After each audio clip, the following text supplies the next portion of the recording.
Sir मेरा question bureaucracy पे है। सर जैसे कि ब्यूरोक्रेट्स होते हैं उनको इतना निचोड़ने के बाद बनाया जाता है ब्यूरोक्रेट्स, और दूसरा है सर ब्यूरोक्रेसी सिस्टम।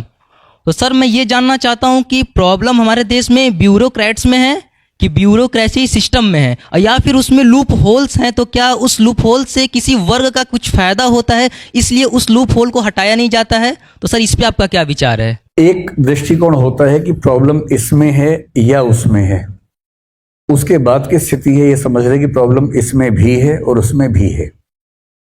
जैसे मैं पूछूं कि प्रॉब्लम नेताओं में है या पॉलिटिकल सिस्टम में है, तो दोनों में दिक्कत है। हमारा लोकतंत्र डिमांड करता है कि वही व्यक्ति इलेक्शन लड़े जो 50 करोड़ रुपए खर्च कर सकता हो। जो 50 करोड़ खर्च करके एमपी बनेगा उसे खर्चा निकालना भी पड़ेगा। करप्शन कहां से आएगा? वहीं से आ जाएगा। सिस्टम ही ऐसा है, उस सिस्टम में करप्शन का बीज पहले ही पड़ जाता है। ठीक वैसे ही ब्यूरोक्रेसी में जब आप कह रहे हैं कि बहुत निचोड़ते हैं उम्मीदवार को, पहली बात तो ऐसा है कि निचोड़ते हर फील्ड में भारत में है, क्योंकि कंपटीशन ज्यादा है। एक खिलाड़ी को आईपीएल खेलने के लिए आपसे ज्यादा निचोड़ना पड़ता है। एक नेता को एमएलए बनने से पहले आपसे ज्यादा निचोड़ना पड़ता है। किसी भी फील्ड में एक स्टार्टअप करने वाले को तो आपको अंदाजा होगा उसके निचोड़ने की कोई सीमा जिंदगी भर नहीं होती है। आप तो आईएएस बन गए, कम से कम 35 साल की सुरक्षा है। स्टार्टअप करने वाले के पास कितना भी सफल होने के बाद एक दिन की भी सुरक्षा नहीं होती है। तो इस बात को मन से निकाल दीजिए कि आप ज्यादा निचोड़े हैं। सब निचोड़ रहे हैं अपनी अपनी जगह। सिविल सेवक भी निचोड़ के आते हैं, सब निचोड़ के आते हैं। जो इस कॉलेज में लेक्चरर्स हैं उनसे पूछिए कितने साल निचोड़ने के बाद नौकरी मिलती है। आसान नहीं होता है। आपको आश्चर्य होगा, मेरी उम्र 50 साल है। मेरे बैचमेट दिल्ली विश्वविद्यालय के 95 में मैंने एमए किया था डीयू से।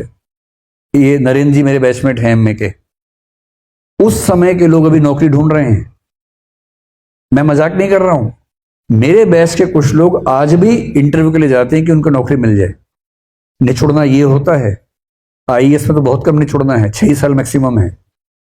और अगर आप पढ़ने में अच्छे हैं तो इस बात से फर्क नहीं पड़ेगा कि आपको कोई जानता है कि नहीं जानता है, आप कैसे हैं। मूल्यांकन में वस्तुनिष्ठता मतलब सब्जेक्टिविटी आ जाएगी, ऐसा नहीं है। अगर आप योग्य हैं तो निकल ही जाएंगे सिविल सेवाओं में, कम से कम ये बहुत अच्छी बात है। तो इस बात को, ये जो पत्थर आपके सीने पे रखा हुआ है ना, हटा दीजिए उस चीज को। सब निचोड़ रहे हैं, पूरा देश निचोड़ रहा है, आप भी निचोड़ेंगे, इतनी सी बात है। और बुरे कुछ सिविल सेवक व्यक्ति भी होते हैं, सिस्टम भी है। सिस्टम में क्या है कि डिस्क्रिशन ज्यादा है सिविल सर्वेंट्स के पास। डिस्क्रिशन का मतलब विवेकाधीन शक्ति। विवेकाधीन शक्ति ना दें तो प्रशासन चल नहीं सकता। विवेकाधीन शक्ति देते ही करप्शन का स्कोप पैदा हो जाता है। तो सिस्टम भी क्या करे, इसलिए सेकंड एआरसी जो है, प्रशासनिक सुधार आयोग था दूसरा, उसकी रिपोर्ट्स है। चौथी रिपोर्ट में बड़ी साफ रिकमेंडेशन है कि जहां जहां संभव हो सिविल सर्वेंट्स के डिस्क्रिशन कम हो।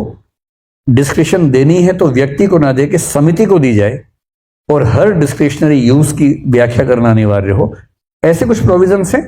लेकिन ये ब्लैंकेट स्टेटमेंट देना कि सिविल सर्वेंट्स खराब हैं या सिस्टम खराब है, ऐसा नहीं है। इसी सिस्टम ने बहुत हीरे पैदा किए हैं, और एक से एक शानदार सिविल सेवकों को मैं भी जानता हूं। हाँ, ये जरूर है कि संख्या कम है, पर अंधेरा नहीं है, रोशनी भी पर्याप्त है इसमें। सर जैसा कि आपने बताया कि टेक्नोलॉजी एक फ्रेंड होने चाहिए एक सिविल सर्वेंट के लिए, तो मैं ये पूछना चाहती हूँ, जैसे मैं बोधगया बिहार से बिलोंग करती हूँ, तो जो लोग पिछले वर्ग से, जैसे वहाँ पे बहुत ज़्यादा अवेयरनेस नहीं है, वहाँ पे लोग भी बहुत चाहते हैं कि सिविल सर्वेंट बने, तो एक बैरियर क्रिएट हो जाता है। उन्हें टेक्नोलॉजी से बहुत ज़्यादा वैसे कनेक्शन नहीं है, वो बहुत ज़्यादा चीज़ों को जानते नहीं है। जैसे मैं खुद अपनी बात करूँ तो मैं जब नई नई दिल्ली में आई थी तो मुझे बहुत ज़्यादा चीज़ों के बारे में पता नहीं था। जैसे मुझे ऊबर वगैरह कैसे करते नहीं आता। हालांकि अब मुझे ये चीज़ें आती है, पर जब मैं अपने गांव जाती हूँ, मैं घर जाती हूँ, तो मुझे लगता है ये सारी चीज़ें उन्हें पता होनी चाहिए। क्यों नहीं है पता? ये सारी चीज़ों से उन्हें भी ऐसे फ़ायदा मिलना चाहिए, क्यों नहीं? तो इस बैरियर को कैसे हटाया जाए सर, ताकि उन्हें भी ऐसे, क्योंकि हम लोगों के लिए एक्स्ट्रा कुछ सीखना पड़ जाता है। जैसे हम यहाँ बिहार से दिल्ली आए, हमें कुछ एक्स्ट्रा सीखना पड़ जाता है टेक्नोलॉजीज़ के बारे में, जिसके अलावा हमारा टाइम जाता है।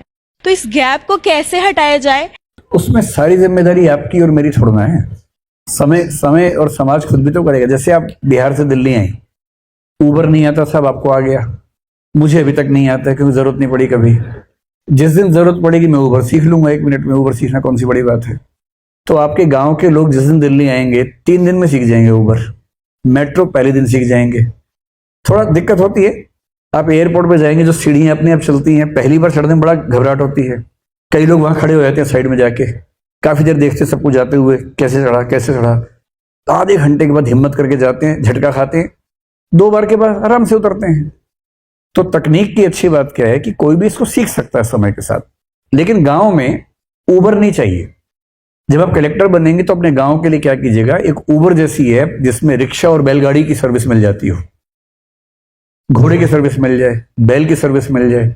कि बहुत सारे खेत हैं, बैल कम है, हल कम है, हलों का उबर बनाइए, बैलों को उबर बनाइए गांव के लिए। और गांव में जिसको बैल चाहिए खट से उबर पे गया, उबर बैल लेके आ गया अपने खेत में। वहां टैक्सी क्यों चाहिए हमें? वहां तो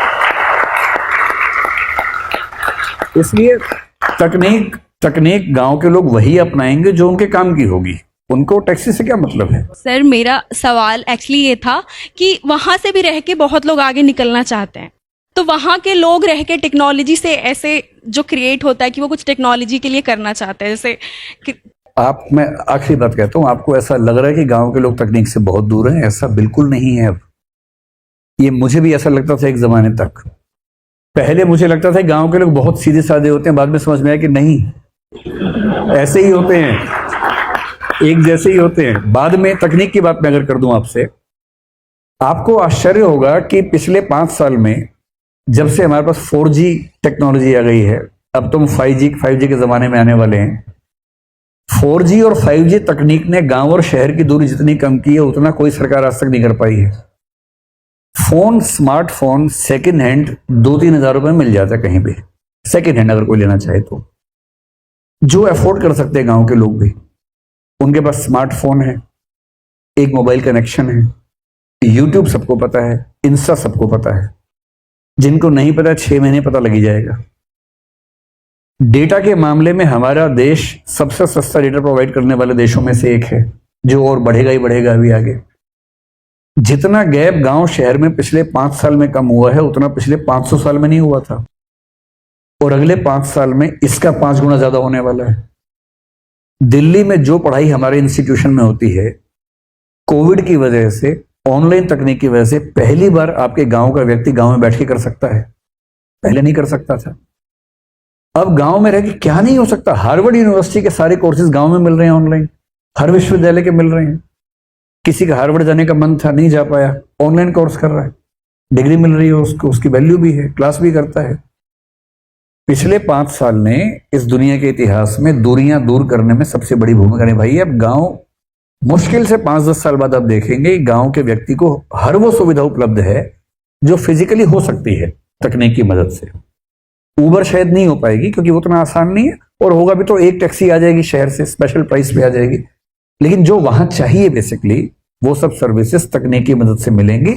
और एक बेसिक बात ध्यान रखिए, ह्यूमन बीइंग्स जो होते हैं हम सब लोग, हम बहुत स्वार्थी भी होते हैं, और हम वो हर चीज सीखने में सक्षम है जिससे हमें फायदा होता हो। एक बार किसी को समझ में आ जाए कि फायदा होगा, अब एक दिन का मतलब 6 महीने के छोटे बच्चे के हाथ में फोन देके दिखा दीजिए एक बार, वो बच्चा जोर जोर से चिल्ला के रो रहा है, आप उससे अपने कार्टून लगाइए 1 सेकंड के लिए, एकदम चुप हो जाता है। फिर रिमोट, एक दिन होते हैं तो उसको रिमोट ऑन करना समझ में आ जाता है, क्योंकि उसको पता है कि छोटा भीम उसी से आएगा या डोरेमोन उसी से आएगा, उसे बाकी तकनीक से मतलब नहीं है। उसे मोबाइल फोन दीजिए, उसको पता है कि ऐसे ऐसे करने से वीडियो आएंगे बहुत सारे। 6-6 महीने के बच्चे वीडियो ऐसे कर रहे हैं, जबकि वो तो बहुत छोटे हैं ना। अगर वो अपने काम भर की तकनीक सीख सकते हैं तो गांव का व्यक्ति जो 20-25 साल का क्यों नहीं सीख सकता? एक बार उसको बस ये एहसास हो जाए कि मेरे फायदे की चीज है। और ये मुझे नहीं लगता कि ये गैप बहुत लंबे समय तक रहने वाला है, बहुत जल्दी आपको डिफरेंसेस दिखेंगे। छोटे शहरों के बच्चे आजकल इंस्टा पे, यूट्यूब पे ज्यादा बड़े स्टार बने हुए हैं। कहाँ दिल्ली मुंबई के लोग बनते हैं स्टार, छोटे शहरों के लोग ज्यादा स्टार बन जाते हैं। टैलेंट तो है ही उनमें, तकनीक नहीं थी, अब उनके पास तकनीक है, प्लेटफॉर्म है, अपनी बात रिकॉर्ड की, खट से डाली और वो दुनिया देखती है। तो मैं इस बात से डिसएग्री करता हूं कि गांव के लोगों को तकनीक की सुविधा नहीं है। मुश्किल से 2-4-5 साल में आप सी चेंज देखेंगे इस मामले में, और वो देखेंगे।